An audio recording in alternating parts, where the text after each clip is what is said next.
नमस्कार. सुगरण सुरेखा या चॅनलवर आपलं मनापासून स्वागत आहे. बघितला का हा नागलीचा पापड किती मस्त असा झालेला आहे. खायला एकदम चविष्ट आणि रुचकर, अजिबात कडक न होता खुसखुशीत पापड झालेला आहे. तुम्हाला अशा प्रकारे पापड बनवायचे असतील तर ही रेसिपी बघून नक्की ट्राय करून बघा. पण तुम्ही नवीन असाल तर तरी पण ट्राय करून बघा. चला तर रेसिपीला सुरुवात करूया. त्याकरिता मी 1 किलो नागली घेतलेली आहे. याला पहिले स्वच्छ धुवून घेऊया, कारण यामध्ये बारीक रेती खूप धूळ असते. त्याकरिता यामध्ये पाणी टाकायचे आहे. हाताने व्यवस्थित चोळून धुवायचे आहे. तर साधारणतः 2-3 पाण्याने धुवावी लागते.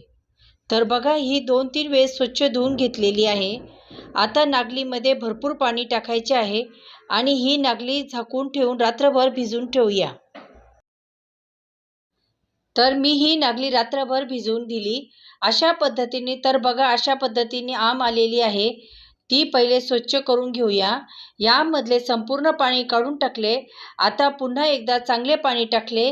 एका साईडला दुसरी टोपली, लाकडी टोपली घेऊन ती तुम्ही गाळणी पण घेऊ शकता.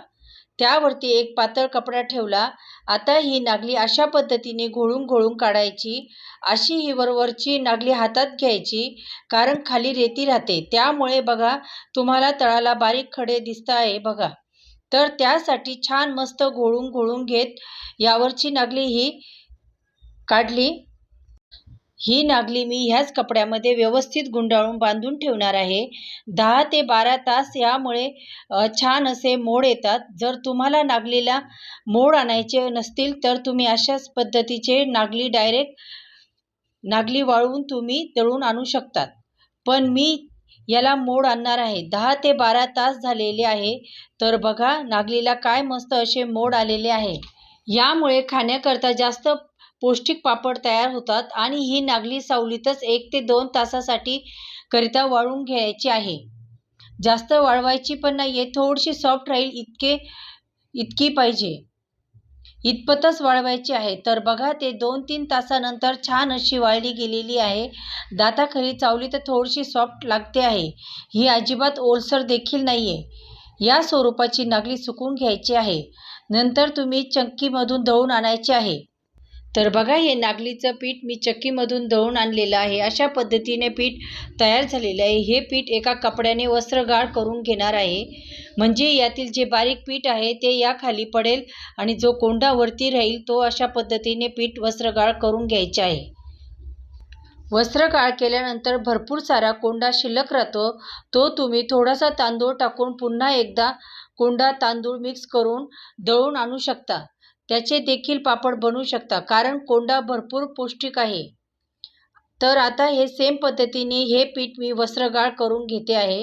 हे नागली पीठ बारीक स्वरूपाचे पीठ तयार झालेले आहे. तर ह्या पिठामध्ये पापड कसे बनवायचे आहेत, ह्याच पिठाचे पापड आपल्याला बनवायचे आहे. जे पीठ वस्त्रगाळ केले आहे ते पीठ मी एका पातेल्यात काढले. तर बघा, पातेले भरून पीठ तयार झालेले आहे. मी या ठिकाणी जाडबुडाचे पातेले गॅसवर ठेवलेले आहे. ज्यात पातेल्यात पीठ मोजून घेतले होते त्याच पातेल्याने मी पाणी मोजून घेते आहे. जेवढे पीठ होते तेवढेच पाणी घ्यायचे आहे. पाणी काही वेळेला नागलीच्या फरकामुळे कमी जास्त लागू शकते, म्हणून 1 ग्लास पाणी एक्स्ट्राचे टाकलेले आहे. आता यावर झाकण ठेवते. पाण्याला उकळी काढून घेते. तर बघा, काही वेळेतच पाण्याला उकळी आली, खळखळ उकळी आलेली आहे. गॅस कमी करून आपण मगाशी जेव्हा एक्स्ट्राचे ग्लास भरून पाणी टाकले होते तेवढे एक्स्ट्राचे पाणी मी काढून घेते आहे. हे पाणी गरज वाटल्यास तरच वापरायचे आहे. आता राहिलेल्या पाण्यामध्ये आवश्यक मसाले टाकायचे आहे. या वेळेला गॅसची फ्लेम मध्यम केलेली आहे.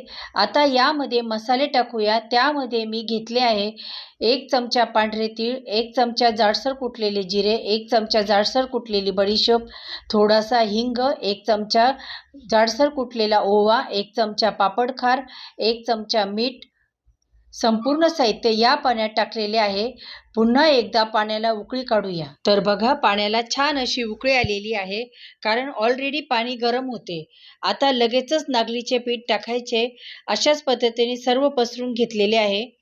त्यानंतर लाटण्याने होल करून घ्यायचे, म्हणजे खालचे पाणी पिठावरती येईल आणि पीठ चांगले शिजेल. गॅसची फ्लेम मोठीच करायची आहे. मी सांगितलेली पद्धत ट्रिक्स ही नक्की वापरा, म्हणजे अजिबात पिठामध्ये गाठी होणार नाही. आता यावर झाकण ठेवूया. साधारणतः 5 ते 6 मिनिटाकरता वाट बघूया. 5 ते 6 मिनिटानंतर झाकण खोलून बघते तर बघा, संपूर्ण पाणी जे आहे ते पिठावर आलेले आहे. हे पीठ व्यवस्थित शिजल्या गेलेलं आहे. लगेचच लाटण्याने किंवा घोट्याने हे पटापट घेरूया. असं केल्यामुळे या पिठामध्ये गुठळी तयार होत नाही. पाण्याचे प्रमाण अगदी परफेक्ट झालेले आहे आणि पीठ घेरणं जास्त सोपे वाटते. तर बघा, मी एकटीने हे पीठ घेरून घेते आहे. हे पीठ व्यवस्थित घेरून होते, अजिबात यामध्ये गुठळी दिसत नाही. पटापट मिक्स होत आहे.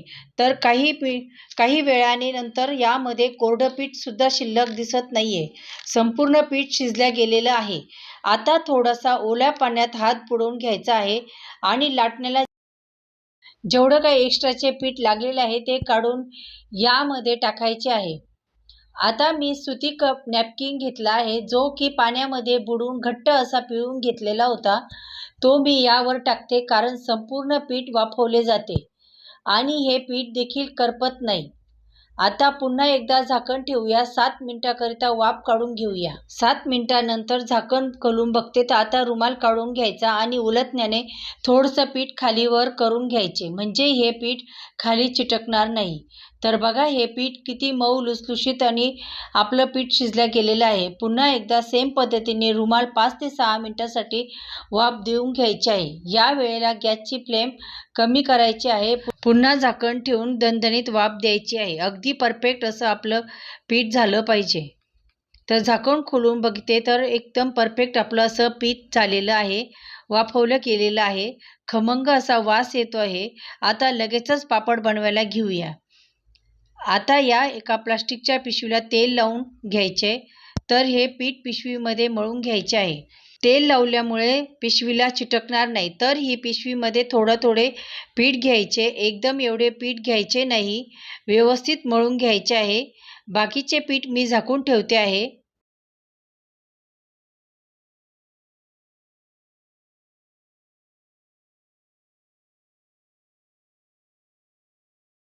पीठ थंड होऊ द्यायचे नाहीये. पीठ चांगले मळून घेतल्यावर पापड यंत्र घेतलेलं आहे. प्लास्टिकचे चौकोनी कागद घेतलेले आहे. त्यावर थोडेसे तेल लावायचे. लाटी तयार करून घेते. बघा, एकदम छान अशी खिशी झालेली आहे. थोडंसं पीठ हातावर घेतलेलं आहे. अशा पद्धतीने लाटी तयार करायची आणि पापड यंत्रावर ठेवून ती लाटी प्रेस करायची आहे. बघा, असा पापड, पातळ स्वरूपाचा पापड तयार झालेला आहे. बघा, या पद्धतीचा नाकलीचा पापड तयार झाला आहे. याला वाळवण्याकरिता एखाद्या कापडावरती अशा पद्धतीने प्लास्टिकचा कागद अलगद काढून घ्यायचा. सेम पद्धतीने संपूर्ण पापड बनवून घेऊया. 1 दिवसानंतर हे पापड छान असे सुकवून घेतले. छान असा रंग देखील आला आहे. लगेचच तळून दाखवते. त्याकरिता तेल मध्यम स्वरूपाचे गरम करून घेते. बघा, हे पापड तेलात टाकताच कसा फुललेला आहे हा पापड. कढईभर फुललेला आहे. हा पापड भाजून पण खूप छान लागतो, चविष्ट पण लागतो. आजची ही रेसिपी तुम्हाला थोडी जरी आवडली असल्यास तर चॅनलला सबस्क्राईब करा, लाईक करा, शेअर करा. व्हिडिओ बघितल्याबद्दल धन्यवाद.